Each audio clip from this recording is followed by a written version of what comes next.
Hello everyone, welcome to another SEF Indisc Podcast, a podcast that can be your slight night soulmate. Our theme in this podcast is self-improvement.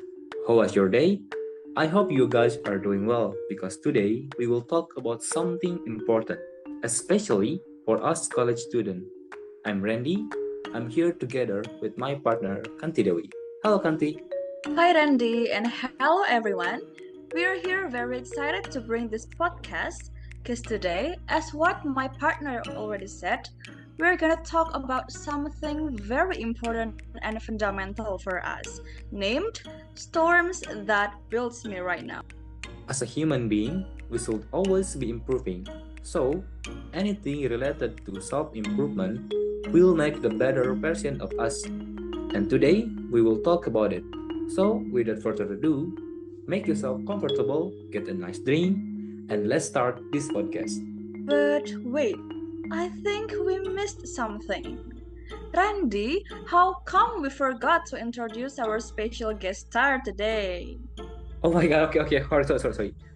How could I forget that? Okay, Kanti, thank you for reminding me. So, it is not only the two of us here, we also have someone special. She has an experience correlated to self-improvement. Yeah, she had a lot experience. She have been through many ups and downs, and the more she faced those situations, the more she knows herself well. And those things are built her until she became herself right now. So, today we have Nanda as our guest star. Hello Nanda, how are you?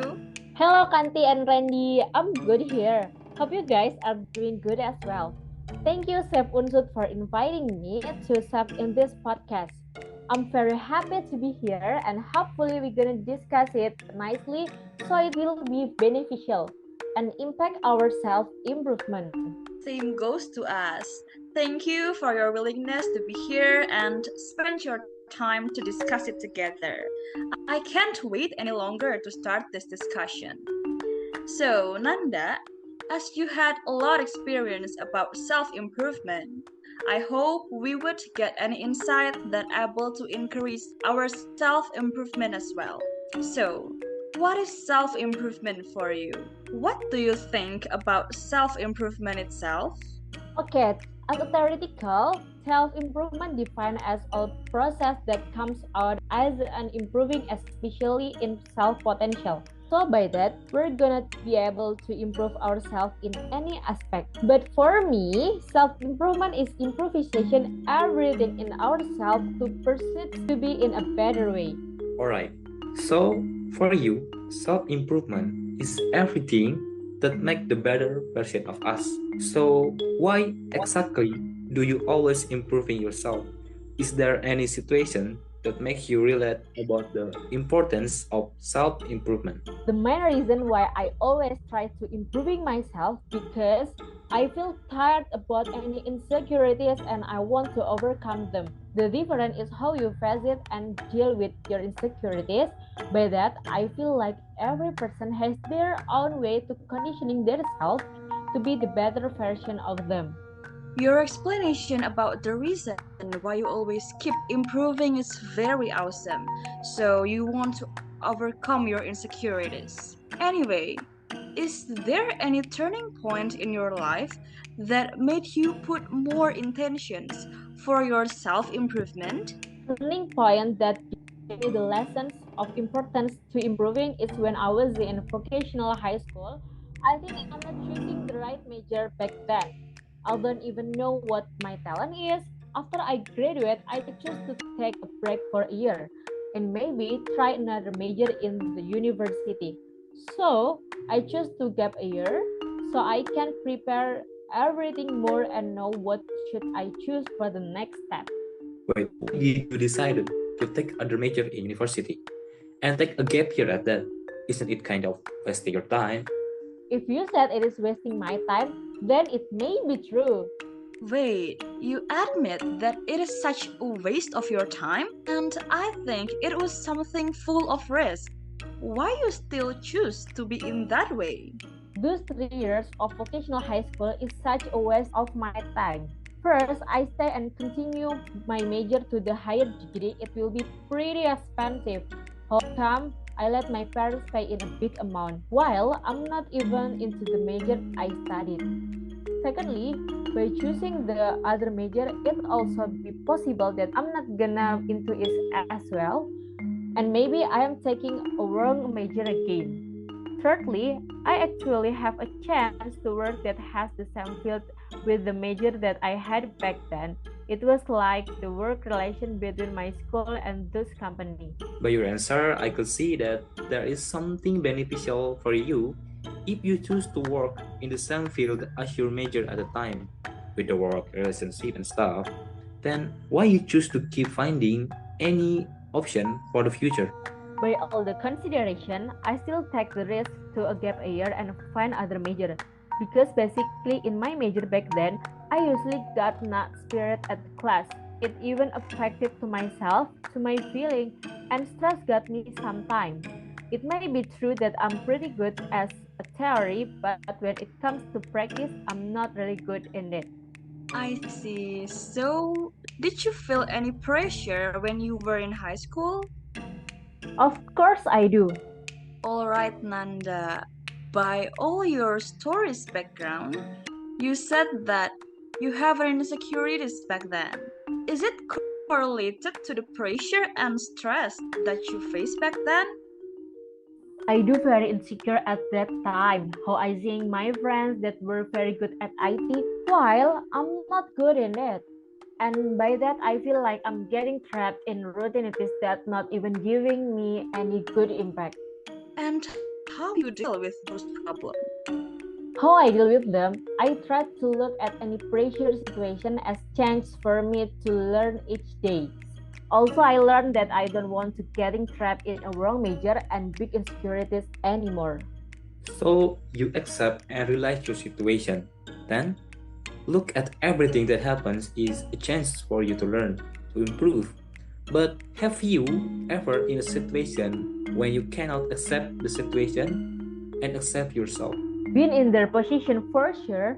Back to insecurities, at that time almost all my friends already accepted at university or work. While I'm still not sure with everything about me.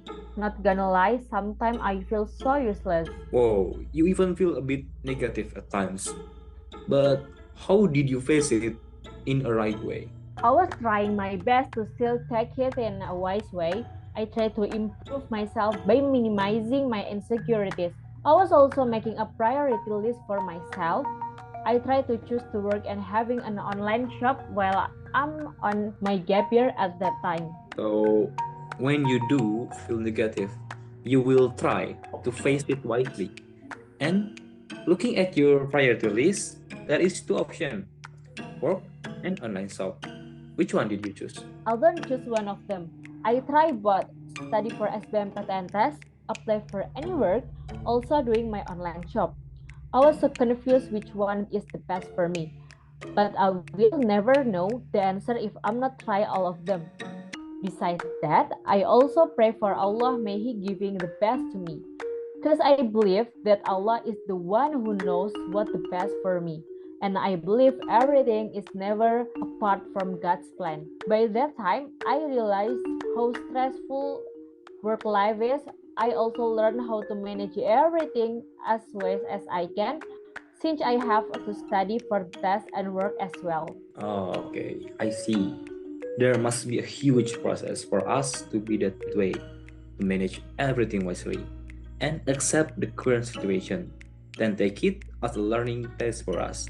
So, maybe any tips for us to increase those self-acceptance and self-understanding? Okay, it's very true. Some stuff that I do able to goes well is because I accept that current condition. I accept myself. If I have not a self-acceptance, maybe I can't even doing this thing in the same time. There's a point that's very important to me.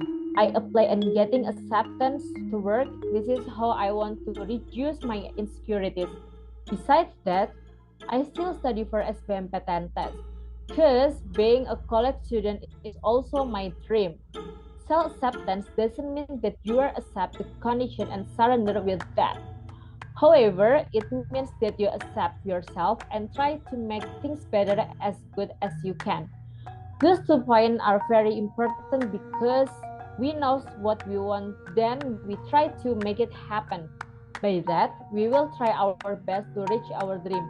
We're gonna give our best effort for it. With the complexity and all the pressure that you had at the time, how to manage the time between your study and your work?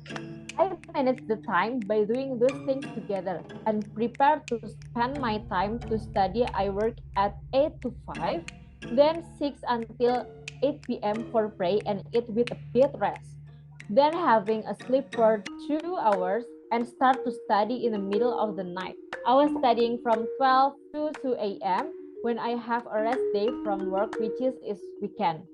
I use it for study as well. Revising is important, but I'm really doing it since I'm very focused to study.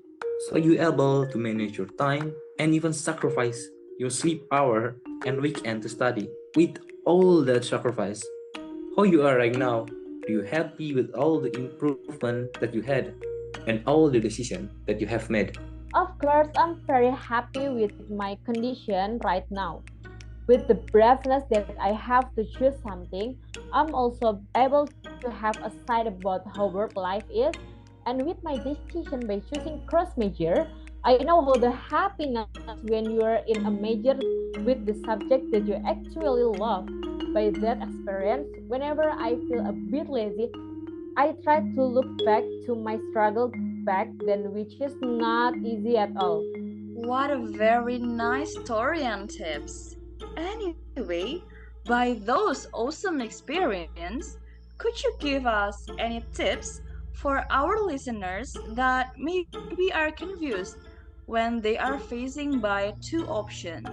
Okay, for you guys, our listener who's not sure about what to do because you guys are facing by two options, you guys could make some list about the minus and the plus between those options and compare it to your own self. Which one suits you the most? Which minus that able to be tolerated by yourself? Which is that still doable as well? If we choose one already, we have to consistent with it. For me, I hold my consistent by remembering the reason behind it, why I choose and started. I also try to remember what things I want to reach by this. Wow, how lucky we could get these tips and insight from you. So, guys, insecurities must be fight.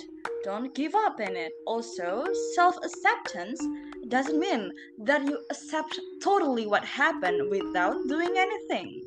Self acceptance means you accept yourself and realize what happened. Then try to make everything better. It's all about how our effort to make every situation better, make ourselves better as well. By that, by every ups and downs that you face, and by the effort that you give to make them better, it is improving yourself with or without you realizing it. You're right, Khanti. So guys, be sure to always remember it. Self-improvement comes in many forms, and one of the most important is self-acceptance. With all that being said, it is such a great opportunity to talk with our guest star. Here, we're able to hear direct experience from someone that have faced a problem or the so-called storm and improving from that problem with a weapon that is self-acceptance. But unfortunately, all things come to an end. So, thank you guys for listening to this episode of SEF Indisc Podcast. I wish you'd have a nice day and goodbye everyone. SEF Indisc Podcast. A podcast that can be yours. Set night soulmate. Thank you. Thank you everyone.